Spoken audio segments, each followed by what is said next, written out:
Bueno, muy buenas tardes, me alegra enormemente estar acá nuevamente en este auditorio. Quiero felicitar al doctor Bruce McMaster por esta extraordinaria asamblea de la ANDI y agradecer su invitación. Por supuesto, saludar también a Ana, a sus hijas Sofía, Alicia. Sé que parte del compromiso de Bruce en los temas de género es porque estamos trabajando para ellas y para todas las hijas y nietas de los que están acá y para todos los colombianos que van a venir después de nosotros. Saludo al presidente de la Junta Directiva de la ANDI, al doctor Rafael del Castillo, todos los integrantes de esta Junta Directiva, nuestro amigo el embajador del Reino Unido. Embajador, gracias por su gestión en Colombia y sobre todo también gracias por ese compromiso enorme con la conmemoración de nuestro bicentenario, nuestro ministro de Hacienda, el doctor Alberto Carrasquilla, la ministra de Minas, María Fernanda Suárez, al ministro de Comercio e Industria, al doctor José Manuel Restrepo, al ministro de Inversión del Reino Unido, Graham Stewart. Welcome to Colombia. Thank you for the United Kingdom investment in Colombia and for the confidence that you have in our country. Funcionarios del Gobierno Nacional, muy especialmente quiero saludar a la doctora Clara Parra, la consejera presidencial para la competitividad y la gestión pública y privada, también al doctor Diego Fernando Hernández, director de Colciencias, al viceministro de Desarrollo Empresarial Saúl Pineda, al presidente de la empresa colombiana de petróleo Felipe Bayón, al presidente de la Agencia Nacional de Infraestructura Luis Klein, al presidente de Procolombia, a la presidenta, de Procolombia Flavia Santoro, superintendente nacional de salud Flavio Aristizábal, el brigadier general Juan Carlos Buitrago y también a todos los miembros de la Polfa que se encuentran acá. Sabemos ese compromiso enorme en la lucha contra el contrabando. Muchísimas gracias, general. Bueno, pues esta mañana Bruce recordaba que yo he venido a muchas asambleas de la ANDI, es cierto. Acá en el lado izquierdo ven cuando nos inaugurábamos en el Ministerio de Comercio Exterior hace 20 años, muchos de los temas de los cuales he hablado hoy también los trabajamos desde hace 20 años. Por supuesto que no he estado en las 75 últimas asambleas, pero sí, por lo menos en las últimas 20. Y hace un año, de verdad, pues también estuvimos ya en este cargo, revisando cuáles iban a ser nuestras funciones en la vicepresidencia. En primer lugar, quiero recordarles que este es un gobierno que ha basado su Plan Nacional de Desarrollo y además la concepción que tenemos sobre el manejo del Estado en 3 ejes: la legalidad, el emprendimiento y la equidad. Y qué importante esta mañana cuando oíamos al profesor Rubini hablar sobre la necesidad de la inclusión social. Esa es la equidad a la que tanto le hemos apostado nosotros, pero siempre bajo el supuesto que este país le podemos dar el desarrollo, la equidad que requiere siempre y cuando haya crecimiento económico. Esta es la prioridad del gobierno nacional. Pero también quiero recordarles que es uno de los pocos planes nacionales de desarrollo que hasta ahora se ha concebido bajo los 17 Objetivos de Desarrollo Sostenible, que como ustedes saben tienen un grupo de objetivos relacionados con las personas, todo lo que tiene que ver con la salud, la seguridad alimentaria, etcétera. Un segundo grupo relacionado con el planeta, la sostenibilidad ambiental, los efectos del cambio climático, cómo contribuir a esa sostenibilidad. Lo tercero, relacionado con la prosperidad, y también 2 grupos más relacionados con las instituciones, especialmente la justicia, el tema del que se hablaba esta mañana también, la seguridad jurídica tan importante, y el último, las alianzas. ¿Y por qué son importantes estos 3 ejes para el sector empresarial colombiano? En primer lugar, la legalidad. Necesitamos un país que progrese porque hay unas reglas de juego que son claras, que son predecibles, pero sobre todo que nos comprometen a todos en el cumplimiento de la ley. El cumplimiento de la ley no puede ser dependiendo del estado de ánimo ni de quiénes son los sujetos de la ley. El cumplimiento de la ley debe ser obligatorio para todos, desde el más sencillo de los ciudadanos y con mayor razón el más encumbrado de los ciudadanos. Solamente donde se cumple la ley, donde hay Estado de Derecho, hay reales posibilidades de progreso. Pero uno de los graves problemas de la ilegalidad en Colombia ha sido justamente la corrupción, ese mal que nos aqueja a nosotros y que realmente le ha quitado tantos recursos a los colombianos. Hay muchísimas cifras, la verdad es que ese es uno de los propósitos que tenemos con la Secretaría de Transparencia, tener cifras que nos sirvan de línea base. El Contralor anterior decía que la corrupción nos ha quitado cerca de 80 billones, hay cifras que hablan de 50 y otras que hablan de 17 billones. Ayer nos decían que se pierden 1.000 millones al día. Cualquiera que sea la cifra es una monstruosidad y no podemos permitirnos ese lujo. Necesitamos que realmente Colombia le apueste a acabar la corrupción, sabiendo que esto es un mal en el mundo entero y que según el Fondo Monetario le está quitando 2 puntos de crecimiento al Producto Bruto Mundial. ¿Por qué es importante el emprendimiento? Pues sabemos obviamente que Colombia ha sido un país, y lo recordábamos ahora con Camilo Montes, vicepresidente de la ANDI, cuando empezamos nosotros a trabajar una política pública de emprendimiento que se llamaba Jóvenes Emprendedores Exportadores, decíamos aquí hay que apostarle a la novedad, a que haya nuevas empresas, a que surjan nuevas empresas, a que sean los jóvenes los que arranquen realmente con un espíritu empresarial, pero también aumenta a fortalecer el emprendimiento de quienes ya están. Y lo que vemos nosotros en el monitor es que nos muestra que Colombia es el 7º país con la mayor tasa de nueva actividad empresarial. En materia de equidad, ¿por qué es importante? Porque nosotros realmente tenemos unas cifras de desigualdad que son inaceptables solamente en la medida en que trabajemos de manera continua, con más crecimiento económico, con más generación de empleos de calidad, vamos a lograr nosotros cerrar esa brecha social y sobre todo la brecha entre las regiones. Y acá es muy importante decir, si queremos hablar de equidad, también tenemos que empezar por recordar que aquí hay que incluir a las mujeres, que más mujeres en las empresas, más mujeres en la economía, más mujeres en el mercado laboral, sin duda, nos van a generar más crecimiento económico. De tal manera que por esa razón el presidente Duque y yo durante la campaña dijimos siempre, y también obviamente cuando nos invitaron a los debates presidenciales y aquí con la ANDI, nuestra apuesta es clara, es una apuesta directa, no es vergonzante, le apostamos al crecimiento económico y le apostamos al desarrollo empresarial. A nosotros no nos ponen un rótulo de que hoy está de moda hablar del sector empresarial, lo hemos trabajado siempre, lo hemos creído siempre y sabemos nosotros que realmente Colombia en esta materia ha tenido empresarios que han crecido a pesar de los obstáculos del gobierno, a pesar de un ambiente a veces muy poco amigable por parte de los distintos gobiernos. Esta mañana lo decía uno de los exministros, Rudy tal vez, hablaba de los trámites. Lamentablemente ha sido una falla enorme no tener gobiernos que se la jueguen a fondo y que realmente toda su actividad esté dedicada a generar esa mayor productividad, facilitando los negocios y los trámites del sector empresarial. Pero yo quiero recordarles, porque también a propósito del profesor Rubini esta mañana y sobre todo esta espectacular presentación de Bruce, Colombia en 1980 tenía un Producto Interno Bruto que era 35% superior al de Malasia y era la mitad del de Corea del Sur. Y también nos decía Rudy, pero es que Malasia tenía problemas parecidos a los de Colombia. Claro, una guerrilla terrible y una guerrilla que precisamente con una política estricta de seguridad y con una política estricta también de Estado de Derecho se pudo reducir, pero características similares también, por ejemplo, un país que teniendo problemas de droga y guerrilla resolvió apostarle al sector agrícola y a partir de allí, entre otras cosas, por ejemplo a la palma, y no tengo nada que ver con el sector de palma para que después no vayan a salir algunos a decir que es que estoy defendiendo una industria propia, pero le apostaban a la palma, aquí se ha vuelto vergonzante a veces, entonces determinados sectores, y ellos a partir de ese sector después han convertido a Malasia en un país de alta tecnología, en un país exportador de tecnología. Y lo mismo sucede con Corea del Sur. En el caso de Colombia, el Producto Interno Bruto en el 2000 se triplicó, mientras que el de Malasia se cuadruplicó y el de Corea se multiplicó por 9 veces. Entonces ahí vemos lo de esta mañana, crecer más y crecer más rápido. Y nosotros nos hemos ido ralentizando, desacelerando, aunque estamos creciendo sin duda mucho mejor que toda la región. En el Producto Interno Bruto de Colombia, con respecto al 2000, pues entonces también se triplicó Colombia, Corea del Sur se triplicó y Malasia aumentó por 4 veces. Nosotros realmente estamos convencidos que el desarrollo económico no depende solamente de la implementación de políticas económicas, se necesita trabajar al menos en 4 áreas que ha definido también con mucha claridad la OSD.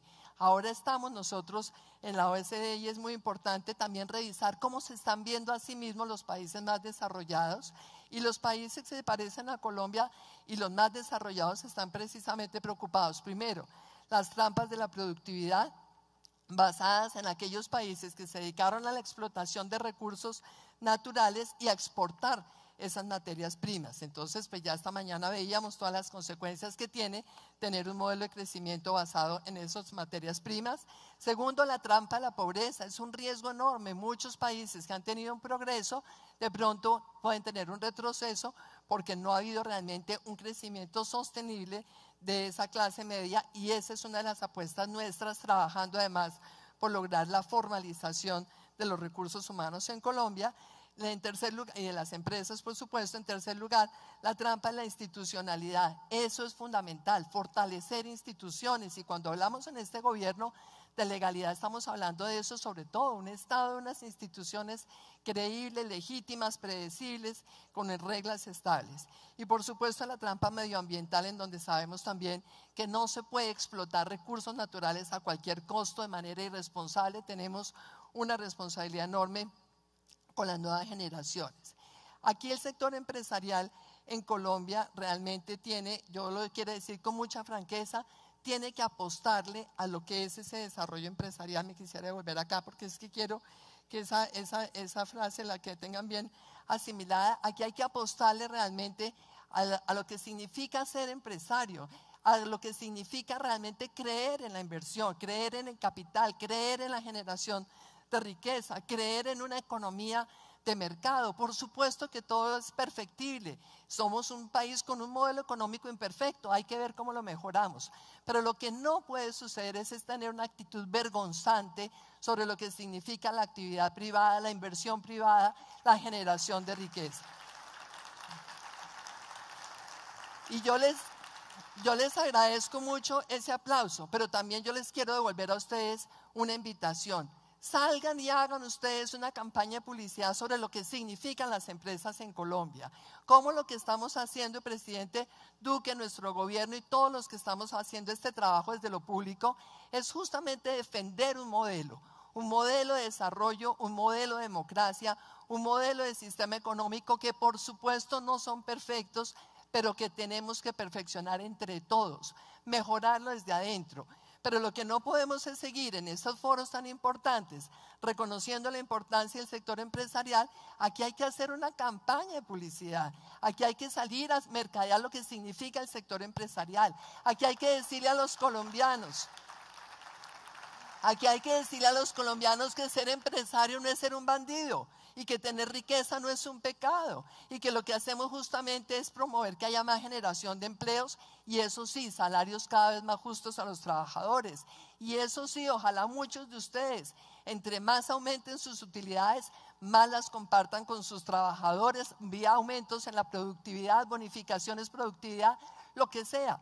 Pero aquí lo que tenemos es que mostrar que cualquiera, grande, mediana o pequeña empresa, es necesaria para el desarrollo nacional y para la generación de empleos.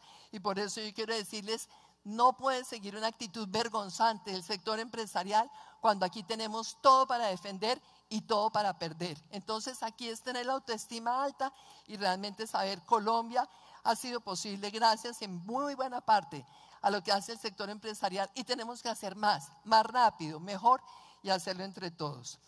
Hace un año comenzó nuestro trabajo, me invitó acá Bruce, que era lo que íbamos a hacer en la vicepresidencia. Le dijimos, bueno, pues hay muchos temas que el presidente, en el decreto que nos asignó de funciones, estamos trabajando los temas de género, los de transparencia, el desarrollo de las regiones, los temas de la conmemoración del bicentenario, la misión de sabios, los temas de la discapacidad, que es un tema tan importante, tan invisible y que tenemos que visibilizar y trabajar. Coordinar el sector de infraestructura con ese extraordinario equipo que tenemos allí, y por supuesto algunos proyectos especiales. ¿Qué hemos hecho durante este tiempo, sobre todo en lo que tiene que ver con el tema de ustedes? Esos pactos por el crecimiento económico y la generación de empleo, por lo que les decía, porque es que lo macro es indispensable, es una condición necesaria, pero no es suficiente. Este país tiene que ver lo sectorial, tenemos que mirar lo micro. Y nosotros realmente nos hemos dedicado aquí, en lo transversal, a promover el desarrollo de la infraestructura y por supuesto la logística, y a mantener los mercados abiertos. Claro, no sabemos qué va a pasar con la guerra comercial, ojalá que eso no termine en cualquier cosa absurda, Pero mientras tanto, a mantener mercados abiertos, a defender nuestra producción, sí, cuando haya prácticas ilegales de comercio o con prácticas desleales, pero tenemos que lograr que los mercados estén abiertos para la producción colombiana y eso sí, dedicarnos a desarrollar lo micro. Y por eso ha sido tan importante el trabajo que desde el día 1 del gobierno comenzó bajo la dirección del presidente Iván Duque y con el trabajo extraordinario de Clara Parra, que ha venido liderando toda esta creación del sistema de competitividad.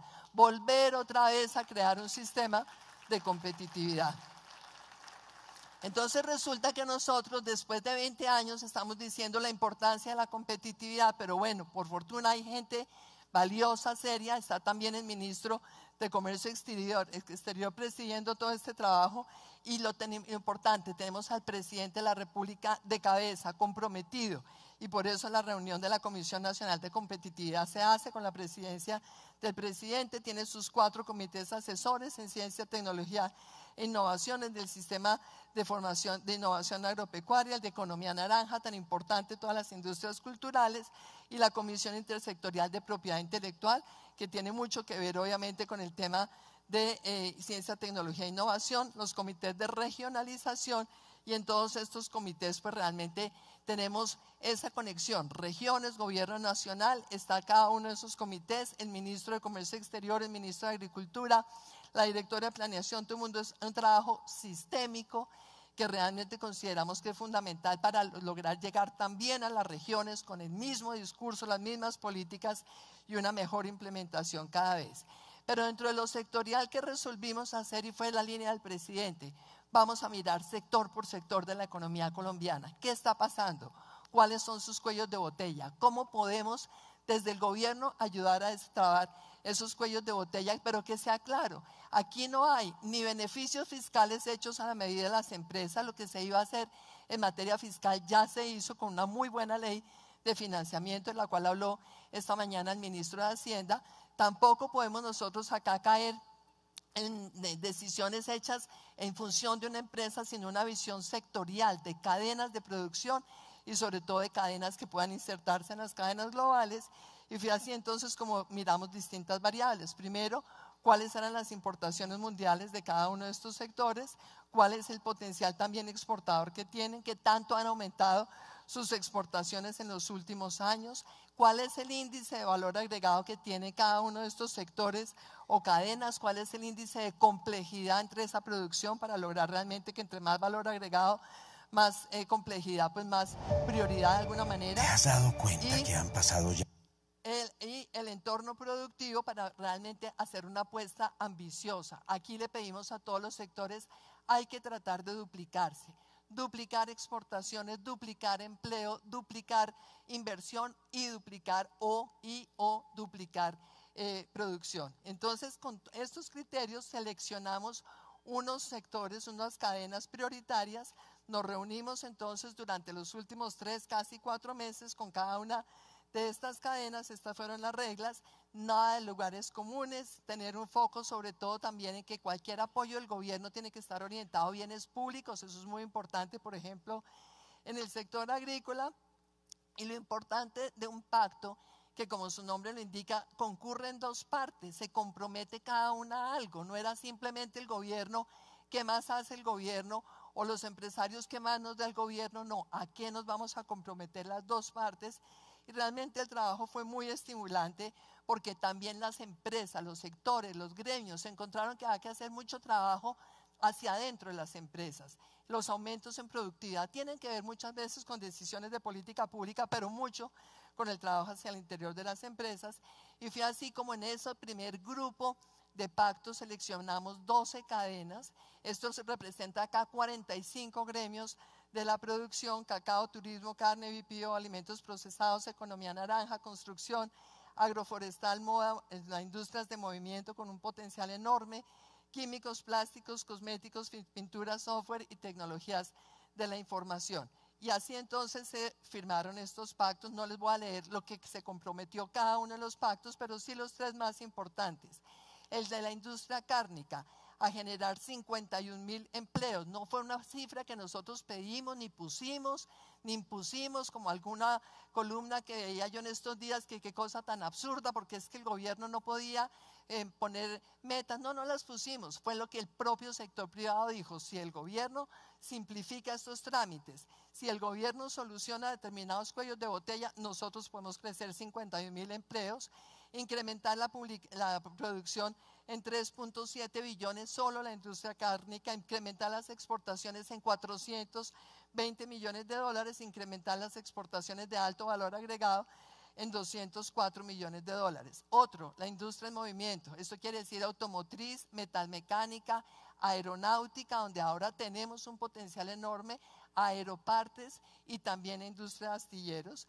Aquí el incremento de la producción puede ser de 1.8 billones, se aumentarían las exportaciones en 848 millones de dólares y se generarían 18.000 empleos nuevos. Les quiero decir algo, por ejemplo, el presidente Airbus acá en Colombia nos decía: Colombia puede ser un extraordinario proveedor de muchas de las partes de la industria aeronáutica, y a eso es que hay que apostarle. La industria de software pueden incrementar exportaciones en 64 millones de dólares y generar por lo menos 17.000 empleos. ¿Y qué tipo de compromisos hicimos en el gobierno? Repito, simplificar trámites, garantizar mucho mayor transparencia en temas como licencias sanitarias, facilitar obviamente todos los procesos de las consultas que sabemos tanta dificultad que generan.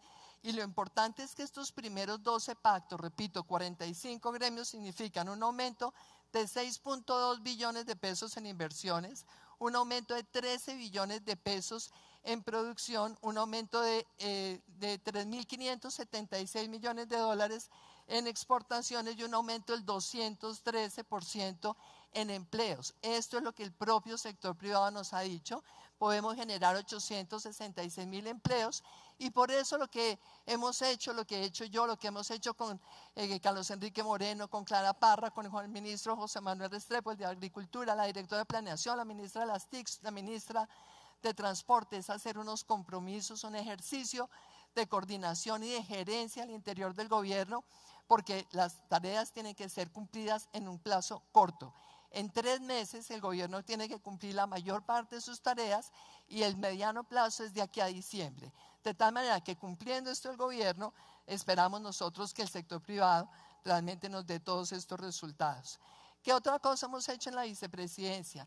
Pues la verdad es que se creó un comité coordinador para todo el tema de infraestructura. Eso lo presido yo, por eso es que estoy metida en los temas de infraestructura, pero yo no me pongo casco y botas ni digo que soy la ministra. La ministra es la ministra con un extraordinario equipo de 2 viceministros, un extraordinario director de la ANI, un extraordinario director de Invías. ¿Y qué hicimos? Dijimos: aquí hay demasiado pesimismo, a veces mucho populismo, a veces también, qué pena, amarillismo, y entonces dicen que nada se va a poder. Y resulta que lo que nos habían dicho que estaba funcionando perfecto, pues no estaba funcionando tan perfecto. Nos encontramos que lo que era necesario era viabilizar realmente los proyectos de infraestructura, también el tema de las licencias ambientales, el tema de los predios, la titulación de predios. Había 6 proyectos que estaban funcionando muy bien, 3 que tenían problemas, 20 que tenían muy pocos avances, ejecuciones del 5, del 7%, y en este momento realmente tenemos la satisfacción de decir el 75%, que son 22 programas de infraestructura, están en pleno funcionamiento, varios de ellos con cierres financieros, no todos estamos trabajando en eso, pero sin duda la infraestructura es la campeona, la ministra es la campeona, su equipo es el campeón. Y en este decreto de la coordinación desde la vicepresidencia entendimos que lo sencillo no se había hecho, era lo obvio, era cómo logramos que haya un trabajo también sistémico, todo el gobierno apostándole al crecimiento de la infraestructura, y también, lo digo con claridad, apostándole a que el sistema financiero tenga confianza en el desarrollo de la infraestructura. Sabemos la pesadilla del tema de la corrupción, pero no podemos por eso entonces decir aquí se paró la infraestructura cuando el país la necesita. Les quiero decir, yo me siento muy satisfecha, muy confiada de lo que se está haciendo en ese sector, y fíjense ustedes, gracias a Dios, ahí las cifras van saliendo. Hoy salió el crecimiento y felicito al ministro de Hacienda, que tampoco se ha dejado apabullar por las críticas, pues fíjense que el 3% de crecimiento sí era posible, y también la infraestructura creciendo casi al 14%, el 13.4%. Solo que todas estas vías que antes estaban en rojo, las vemos en verde, muy poquitas en rojo, y que hemos dicho, no es suficiente sentarnos a ver cómo impulsamos ahora las 4G que ya encontramos diseñadas, y nosotros somos un gobierno que cree en seguir construyendo sobre lo que ya viene. Lo bueno lo reconocemos, lo continuamos, lo que consideramos que hay que cambiar, pues esa es la obligación, cambiarlo. Y por eso precisamente les digo, cómo me alegra que estamos viniendo ahora con mi buen amigo Manuel Santiago Mejía, que no sé qué se hizo, de estar en la inauguración del túnel de Oriente, un proyecto de 22 kilómetros, con 8 kilómetros de túnel, el túnel más largo de América Latina. Yo me quito el sombrero y honro esa visión de largo plazo y sobre todo esa capacidad que tiene el alma paisa de construir sobre lo construido. No importa las diferencias políticas, no importa muchas veces las limitaciones económicas, pero sobre todo esa capacidad de pensar en grande, de pensar a nivel estratégico y de pensar a nivel nacional. Y entonces por eso realmente... Por eso realmente, entonces lo que hicimos y lo que hice fue, no importa lo de las 4G, hay que continuarlas. Que ahorita no hay recursos, pues no hay. Que no hay vigencias futuras, pues no las hay. Pero nosotros tenemos que seguir diseñando esta hoja de ruta en materia de infraestructura, e invité a un grupo de expertos y les agradezco enormemente porque están todos allí ad honorem: Juan Benavides, Manuel Leal Angarita, Guillermo Perry, Clemente del Valle, Ramiro Márquez, Ramiro, que además es el hacedor del metro de Medellín, Diana Espinosa, Juan Carlos Saavedra, Germán Lleras y Gabriel Taboada, y ellos vienen reuniéndose con nosotros ¿para qué? Para diseñar esta hoja de ruta en 5 áreas. Primero, ¿cuál es la arquitectura institucional que necesita el sector de infraestructura? ¿Cómo seguimos fortaleciendo a la ANI para que no le queden grandes proyectos como por ejemplo el Canal del Dique, como por ejemplo lo de la Mojana, como por ejemplo tenemos que desarrollar la Orinoquia, y esto depende de una mejor arquitectura institucional? Segundo, las fuentes de pago y de financiación. Claro que necesitamos a la banca colombiana, claro que necesitamos a la banca multilateral, pero tenemos que ser más creativos, y por eso también es importante la misión de mercado de capitales, que el pasado 9 de agosto presentó sus recomendaciones, parte de lo que hemos venido trabajando. Y también confieso, había una propuesta mía allí de campaña, es titularizar parte de los flujos futuros de las concesiones, sacarlos al mercado de capitales, financiar a las empresas para que puedan empezar proyectos nuevos. Y eso es lo importante, definir ahora qué proyectos en aeropuertos, qué proyectos en ferrovías, qué proyectos en el transporte multimodal, porque el país tiene que pensar en grande. Un tercer tema es el de los accesos y pasos urbanos para el transporte público, la congestión en las grandes ciudades, la tragedia de Bogotá, precisamente por la falta de una política en esta materia. El tema de la logística y el tema del mantenimiento y la sostenibilidad, que es otro de los problemas. Se acaban las concesiones y no hay recursos aprovisionados y no hay una fuente cierta para lograr ese mantenimiento. De tal manera que se ha logrado desenredar la infraestructura, eso nos tiene muy satisfechos. Se me volvió a ir esto adelante. Y entonces ahora otro tema en el que estamos trabajando, el tema de género. Ya les dije, hablar de equidad significa hablar de incluir a la mujer. E incluir a la mujer significa entender primero, no estamos pidiendo que nos hagan el favor de nada, estamos diciendo que las mujeres tenemos que contribuir al desarrollo nacional, que tenemos plenas capacidades, que hemos demostrado suficientemente la inteligencia, la competencia y los méritos que tenemos las mujeres en esta sociedad para estar en los primeros lugares. De tal manera que por esa razón nosotros sabemos, hablar de inclusión es hablar de meter a la mujer, es hablar de lograr que las niñas, además de estudiar psicología y sociología y muchas carreras muy importantes, también estudien ingeniería, también estudien matemáticas, también estudien tecnología, porque tal como lo ha dicho Christine Lagarde, expresidenta del Fondo Monetario Internacional, ahora presidenta por primera vez una mujer del fondo y por primera vez del Banco Central Europeo, la economía mundial puede crecer el 35% más si las mujeres entran de lleno al mercado laboral, si las mujeres son empresarias, si las mujeres son emprendedoras, y por eso nuestra apuesta con el presidente también es la equidad de género. Y por eso tenemos un gabinete con un 50% de mujeres, con una característica extraordinaria: el 100% del gabinete, los hombres y las mujeres, todos están trabajando para que la equidad de género sea una realidad con las políticas públicas de este gobierno, en educación, en salud, en infraestructura. De tal manera entonces que nosotros obviamente queremos que haya más mujeres en las juntas directivas. Yo sí creo, Bruce, que el año entrante yo voy a pedir de una vez 2 temas. La misión de sabios, que ya nos va a presentar sus resultados en diciembre, pero también la mujer. ¿Qué está pasando con las mujeres en las juntas directivas del sector empresarial? Hemos crecido alguito, un 17% en el año 2018, pero resulta que en el promedio mundial, y esto es un estudio que hace Ernst & Young, resulta que a comienzos del año 2014-2015, a nivel mundial era el 20% de las mujeres en las juntas directivas. Ahora a nivel mundial es el 35%.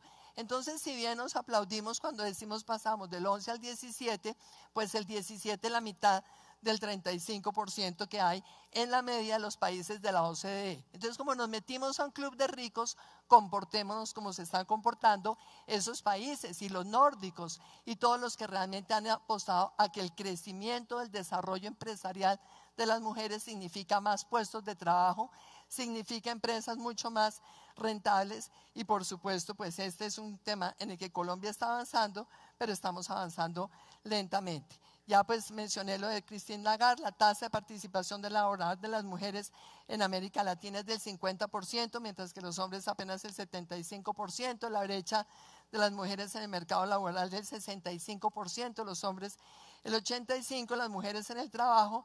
En los años 60 pues sí era el 20% que trabajaban en el mundo, hoy lo hacen el 66% de las mujeres. Tercer tema nuestro, la corrupción, la transparencia. Claro que tenemos que ver cómo somos más eficaces en la justicia, cómo logramos que los corruptos estén en la cárcel, que se acaben toda esa cantidad de beneficios de la casa por cárcel, cómo logramos además que la justicia sea todavía más eficaz y les quite los recursos a los corruptos e inicie procesos de extinción de dominio, pero también el tema de la transparencia es lo fundamental. Con más transparencia podemos evitar la corrupción y necesitamos un Estado transparente y empresas que le apuesten a esa transparencia, porque desafortunadamente el índice de percepción de corrupción en Colombia es muy alto. Transparencia nos coloca el país 99 entre 180 países. El 84% de los encuestados considera que las empresas sin duda pueden mejorar la sociedad, pero lamentablemente también hay una gran cantidad de empresas que dicen: si no pagamos una coima, entonces no logramos las autorizaciones o no logramos los negocios. El país ya ha sufrido suficientemente con lo que significa la corrupción, y por eso sabemos que aquí está la élite del desarrollo empresarial de Colombia, y necesitamos el trabajo de todos ustedes ayudándonos a mostrar cómo Colombia también es un país que va a tener liderazgo en esa mayor transparencia, en esa lucha contra la corrupción y en lograr que el ambiente de negocios sea entonces cada vez más predecible. Hemos hecho un trabajo con la Secretaría para la lucha contra la corrupción, en donde se viene trabajando ahorita a nivel empresarial. Hoy le está llegando una carta a todos los gremios de la producción invitándolos a firmar unos pactos por la transparencia. Vamos a empezar el próximo martes, que es 20 de marzo, con la ministra de Minas, en un pacto que es por la transparencia de todo el sector minero energético. Y a partir de allí queremos que todos los gremios poco a poco van a ir trabajando con nosotros en este pacto. Otro tema nuestro, la misión de sabios. Les quiero contar que este logo es una cosa que a mí personalmente me emociona mucho, porque esto es un artista colombiano al cual las mezquindades que nos suceden a veces no lo han dejado ir a representar a Colombia en una Bienal de Venecia. Eso no importa. Pero cuando yo le oí el cuento y le vi esta obra, lo que pasa es que no sé cómo hacer para agrandarla acá. Esto es impresionante, esto es con lapicitos, entonces estos son esculturas. Le dije yo, déjeme tomar una foto, y de entonces nos tomó la foto. Andrés Pedraza, un muchacho que trabaja conmigo en la vicepresidencia, pues hizo este logo y es muy simpático, porque entonces el cerebro de la mujer está lleno de ideas, de bombillos, me da pena, pero entonces él pone el cerebro de los hombres, está lleno de otro montón de cosas, carritos, comida, no sé qué, pero algún día los invito a que le pongan atención a este logo. Esta misión de sabios tiene una cosa maravillosa. Primero, no es la primera. Ya en el gobierno de César Gaviria se hizo una misión de sabios. En el año 94, cuando ya se iba a acabar el gobierno, entregaron su informe al final. Lamentablemente no hubo tiempo de implementarlo y el presidente Duque esta vez dijo, vamos a hacerlo. Desde el comienzo tuvimos el encargo, o he tenido el encargo de liderar esta misión de sabios, pero yo resolví, como siempre, me encanta salir a pedirle a la gente que nos regale cosas, pues así como los miembros de la Comisión de Infraestructura nos regalan su trabajo, yo le pedí a varios embajadores, y entre ellos el del Reino Unido, necesito que me ayuden a conseguir sabios en sus países en distintos temas, y tenemos una misión extraordinaria, 47 miembros nacionales y extranjeros, de los cuales el 60% son nacionales, varios premios Nobel, hay dos, donde nos están trabajando gratis para hacer una hoja de ruta para que Colombia pueda entonces dedicarse ahora sí a hacer investigación, desarrollo, a generar innovación en 8 áreas claves del conocimiento. Primero, las tecnologías convergentes y las industrias 4G, esto es algo en lo que hemos trabajado mucho con Diego Hernández, el director de Colciencias, con Carlos Enrique Moreno, también obviamente con la ministra de Educación, con todo el gobierno, el ministro de Comercio, pero Colombia no puede quedarse espectador frente a esta revolución industrial. Entonces ahí tenemos a los miembros de esta misión, ahí está Jean-Paul Allan, él sí es un premio Nobel de Física. Las industrias creativas y culturales también tiene allí sus miembros y está pues cada uno con su coordinador. La emisión de las energías sostenibles, donde está Juan Benavides, que no sé si estará acá o no, pero Juan, gracias, que está gratis en la misión de sabios y en la infraestructura, muchas gracias. La misión de ciencias de la vida y de la salud, donde tenemos también maravillosos investigadores y científicos, Rodolfo Ginás, uno de ellos. Biotecnología, bioeconomía, esa bioeconomía donde tenemos un potencial enorme en nuestro país, y el medio ambiente, la apuesta por esta sostenibilidad, esa la preside Silvia Restrepo. La de los océanos y recursos hidrobiológicos es una de las cosas impresionantes. Colombia con 2 océanos, cómo hemos utilizado económicamente el océano. ¿Qué tanto lo utilizamos de verdad en materia de defensa? Además, dejamos perder 75.000 kilómetros de mar y no nos dimos cuenta. Allí hay un potencial de riqueza enorme, y ahí hay una misión que está trabajando sobre los recursos hidrobiológicos. La de las ciencias sociales y el desarrollo humano con equidad. Y por último, la misión de ciencias básicas y el espacio, donde el potencial también es muy grande. Ya me referí a la industria aeronáutica y a las otras posibilidades. Finalmente, entre las cosas que hacemos, bicentenario. El tema del bicentenario es importante. Hace 8 días Colombia cumplió 200 años de haberse independizado. Y cuando el presidente nos pidió hacer este trabajo de la conmemoración con la ministra de Cultura, también con todo el gobierno, dijimos que vamos a celebrar la batalla del 7 de agosto de 1819, no, porque es que resulta que los intentos de Colombia por independizarse habían empezado mucho antes, 1780, después vino el de 1810, un intento fallido, volvimos a caer en el dominio español, viene la batalla de Boyacá y ese día fuimos por perfectos tampoco, vino un proceso, y eso es lo que tenemos que entender. Colombia es parte de un proceso, este es un país en transición, este es un país joven. No podemos tener complacencias de decir perdonémonos todos los defectos, pero tampoco nos demos palo todos los días diciendo que somos el peor país, porque es la información que todos los días nos están transmitiendo. Este es un país del que todos tenemos mucho para sentirnos orgullosos. Lo que hicieron hace 200 años, los que hicieron hace 100 años, los que están haciendo ahora y los que tenemos que hacer para los siguientes años. Y una cosa maravillosa, yo le pedí de nuevo al maestro Botero, regálenos un logo para el bicentenario. Confieso que yo estaba esperando una gorda con la bandera de Colombia, bien hermosa, y me llegó este dibujo y yo dije, bueno, ¿y por qué será este dibujo? ¿Y por qué será este dibujo? Pues el maestro Botero me dio la respuesta más fascinante de todas. Me dijo, resolví preguntarle a la gente acá en Europa qué idea se les viene a la cabeza cuando yo les menciono Colombia. Y la gente lo que respondió toda, sin excepción, Colombia son las manos tendidas, es solidaridad, es generosidad. Lo que está haciendo Colombia por Venezuela no lo hace ningún otro país. Mire lo que pasa en Europa, mire lo que pasa en todas partes.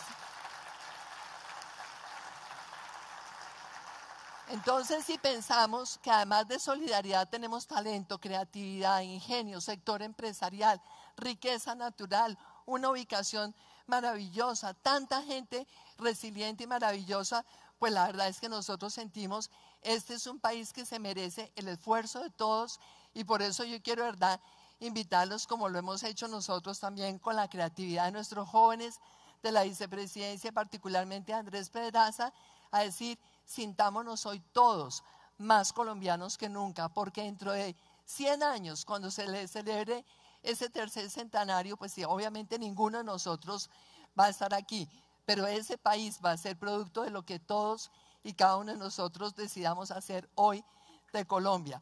O el país del pesimismo, donde dicen que todo es malo y a todo el mundo entonces se le ataca y estamos llenos de divisiones y de odios, o el país donde digamos, por Dios, sigamos para adelante, pasemos muchas páginas, pidámosle a la justicia que funcione. Y yo tengo que hacer un comentario. Esta mañana el panel de los exministros de Hacienda, maravilloso, todos se reconocieron, se echaron flores, así en el pasado se han criticado, todo eso está bien, porque es verdadero, porque es que así hay que proceder, hay que mirar hacia adelante. Lo que sí no comparto es cuando decía Rudy, es que este gobierno está incumpliendo el acuerdo. Pues no está incumpliendo el acuerdo. Lo que pasa es que ese acuerdo, que creemos necesariamente en que aquí hay que hacer paz, tiene un problema. No había presupuesto, se le ha dado el presupuesto. No había ninguno de esos planes de desarrollo territorial, ya se hicieron todos. No había posibilidad de darle continuidad a esos sitios donde están las ETCR, los espacios territoriales, porque se acababan en agosto, se extendieron indefinidamente. ¿Cuántos recursos del presupuesto se han metido? Varios billones. Estamos haciéndolo, estamos cumpliendo. Segundo, cuando esta mañana nos decían, es que lo que pasa es que la inseguridad se nos está creciendo recientemente.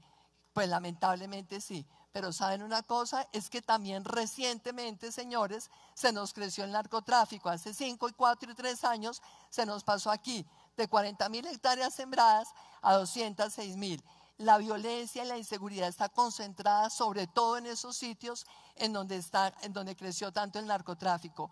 Por eso aquí no podemos tener actitudes dubitativas. Nosotros, así como tenemos que defender la empresa privada, el sistema económico, la economía de mercado, la democracia que tenemos, también tenemos que decir, aquí tenemos que luchar todos sin tener actitudes dubitativas contra el narcotráfico, porque o es el narcotráfico o es la sociedad. Y a los hijos nuestros y a las generaciones que están acá en el tercer centenario no les podemos hacer nosotros ese crimen de dejarles que el narcotráfico siga creciendo en Colombia. De tal manera que aquí hay muchas apuestas para hacer, mucho por lo cual sentirnos orgullosos, y sin duda el sector empresarial tiene que seguir ejerciendo el liderazgo, pero con una actitud cada vez más convencida y sobre todo con una mayor autoestima de lo que significa ser empresarios. Gracias a ustedes por los empleos que generan.